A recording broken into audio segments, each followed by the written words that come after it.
শুভ দুপুর সকলকে। বানাচ্ছি হাঁসের ডিমের কারি। শীতকালে হাঁসের ডিমের কারিটা কিন্তু গরম ভাত, রুটি, লুচি সবের সঙ্গে দুর্দান্ত লাগে। আমি আজকে বানিয়েছি দুপুরের ভাতের জন্য। তো সবার প্রথমে আমি ডিম আর আলুটাকে সেদ্ধ করে ছাড়িয়ে নিয়েছি। তারপর সেদ্ধ করা আলুটাকেও আমি ভেজে নেব, আর ভেজে নেব ডিমটাও। তারপর ভেজে নেওয়ার পর আমি এরপর কড়াইয়ে আবার তেল দিয়েছি। তেল গরম হওয়ার পর আমি দিয়ে দিচ্ছি গোটা জিরে আর শুকনো লঙ্কা। তারপর দিয়ে দেবো একদম কুচিয়ে রেখেছিলাম আমি একটা বড় সাইজের পেঁয়াজ। সেই পেঁয়াজটাকে আমি বেশ খানিকক্ষণ লাল করে ভেজে নেব। তরকারির স্বাদ বাড়ানোর জন্য কিন্তু পেঁয়াজটাকে অবশ্যই লাল করে ভাজাটা প্রয়োজন।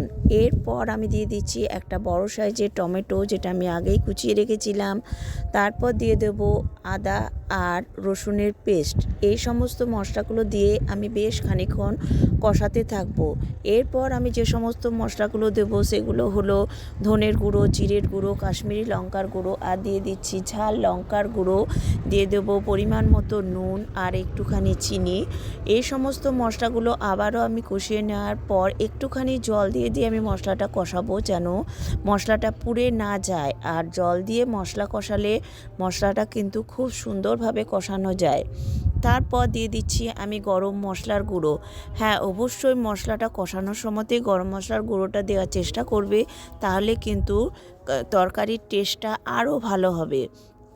এই সমস্ত মশলাগুলো দিয়ে কষিয়ে নেওয়ার পর দিয়ে দেবো আমি আলু, যেটা আমি ভেজে রেখেছিলাম, সেদ্ধ করা আলুটা ভেজে রেখেছিলাম, সেই আলুটা দিয়েও আমি বেশ খানিকক্ষণ কষিয়ে নেব। তারপর দিয়ে দেবো ভেজে রাখা ডিমগুলো। এই সমস্ত একসঙ্গে আমি মিনিট 2-3 কষাতে থাকবো। তারপর দিয়ে দেবো গরম করা জল। হ্যাঁ, জলটা অবশ্যই গরম করে দিতে হবে। তরকারির টেস্ট সবসময় বাড়ানোর জন্য জল গরম করে দেওয়াটা একদম প্রয়োজনীয় ব্যাপার। ঠিক আছে, তারপর আমি এই সমস্ত দেওয়ার পর আমি ফুটতে দিয়ে দিচ্ছি বেশ খানিকক্ষণ ফুটিয়ে নিলাম। ঝোলটা যেই গাঢ় হয়ে গেল আমি ওপর থেকে দিয়ে দিচ্ছি ধনেপাতা। আমার রান্না কিন্তু পুরো কমপ্লিট, তৈরি হয়ে গেল একদম গরম গরম ভাতের সঙ্গে হাঁসের ডিমের কারি। এটা কিন্তু সত্যিই খুব সুন্দর দেখতে হয়েছিল, আর খেতেও কিন্তু দুর্দান্ত হয়েছিল। তোমরা যারা আমার সঙ্গে আছো তাদেরকে অনেক অনেক ধন্যবাদ। আর যারা আমার পেজটিকে ফলো করে আমার রান্নাগুলো বাড়িতে চেষ্টা করছো, তারা অবশ্যই জানিও যে তোমাদের রান্নাগুলো কেমন হচ্ছে আর আমার রান্নাটা তোমাদের দেখতে কেমন লাগছে। সকলকে অনেক অনেক ধন্যবাদ। সকলে এইভাবে পাশে থেকো। সকলকে ধন্যবাদ।